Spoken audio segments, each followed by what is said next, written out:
అమ్మకు శుభాకాంక్షలేవి అని చెప్పి ఆంధ్రజ్యోతి హెడ్డింగ్ పెట్టి విజయలక్ష్మికి బర్త్డే విషెస్ చెప్పని జగన్, శస్త్రచికిత్స చేయించుకున్న పవన్కి మాత్రం త్వరగా కోలుకోవాలని పోస్టు, విజయలక్ష్మికి ఎక్స్లో శుభాకాంక్షలు చెప్పిన షర్మిలా లోకేష్ అని చెప్పి నిస్సిగ్గుగా ఆంధ్రజ్యోతి తాను ఎంత బజారు పత్రిక ఆంధ్రజ్యోతి మరోసారి నిరూపించుకుంది.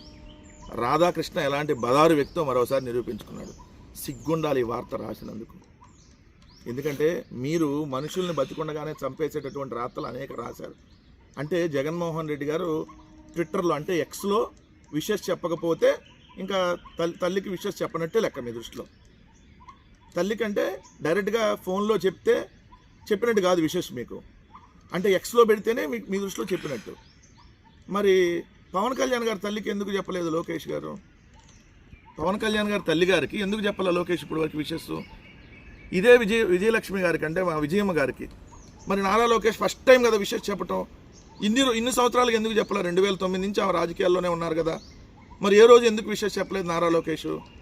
ఆమె విషెస్ చెప్పకపోగా విజయమ్మ గారిని విజయ అంటూ ఏకవచనంతో సంబోధించినటువంటి దుర్మార్గమైనటువంటి మనస్తత్వం ఉన్నది నారా లోకేష్కి. ఈరోజు ఏదో విషెస్ చెప్పారు, జగన్ గారు చెప్పలేదని రాశారే అంటే మీకు ఫోన్ చేసి నేను కాన్ఫరెన్స్లో తీసుకొని చెప్తారా విషెస్? సిగ్గు వేశారా కొద్దిగా? నన్ను ఏదా రాధాకృష్ణ కడుపుకి అన్నం తింటున్నావా, ఇంకేదన్నా అశుద్ధం తింటా ఉన్నారా? రెండోది, అసలు మీ బతుకులేంటో ముందు నువ్వు చెప్పండి. ఇదే చంద్రబాబు నాయుడు గారి తల్లిదండ్రులకి ఏ రోజన్నా ఒక దండేశాడా? ఇదే ఖర్జూరపు నాయుడు గారికి జయంతి ఎప్పుడో వర్ధంతి ఎప్పుడో చంద్రబాబు నాయుడు చెప్పగలడా అడిగితే? ఇదే అమ్మనమ్మ గారు ఎప్పుడు చనిపోయారో ఎప్పుడు పుట్టారో చెప్పగలరా? అసలు తల్లిదండ్రులు చనిపోతే వాళ్ళకి కర్మకాండలు నిర్వహించాల, అలానే తలనీలాలు తీసేసుకోవాలి. కర్మకాండలు నిర్వహించని చంద్రబాబు నాయుడు గారి గురించి రాయాలి కదా మన వార్తలు. తల్లిదండ్రులు చనిపోతే కర్మకాండలు నిర్వహించినటువంటి దుర్మార్గమైనటువంటి మనస్తత్వం ఉన్న వ్యక్తి చంద్రబాబు నాయుడు అని రాయాలి కదా.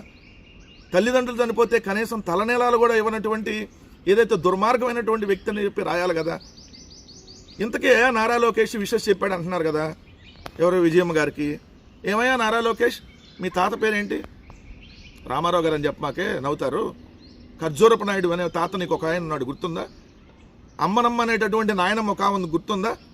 అమ్మనమ్మ జయంతి కానీ అమ్మనమ్మ వర్ధంతి కానీ లేదంటే ఖర్జూరపు నాయుడు జయంతి కానీ వర్ధంతికి కానీ ఏ రోజన్నా దండేశారా? రెండు, మీ మేనత్తల పేర్లు కనీసం నీకు తెలుసా నారా లోకేష్? ఏడున్నారు మీ మేనత్తలు? వాళ్ళకి ఎప్పుడన్నా విషెస్ చెప్పావా? మేనత్త ఇవాళ మీ పుట్టినరోజు కదా మేనత్త, హ్యాపీ బర్త్డే మేనత్త అని చెప్పావా ఎవరన్నా? ఎందుకు ఈ పిఆర్ స్టంట్లు? నీ నీచం గురించి నీ నీచత్వం గురించి ఎవరికైనా తెలియదా నారా?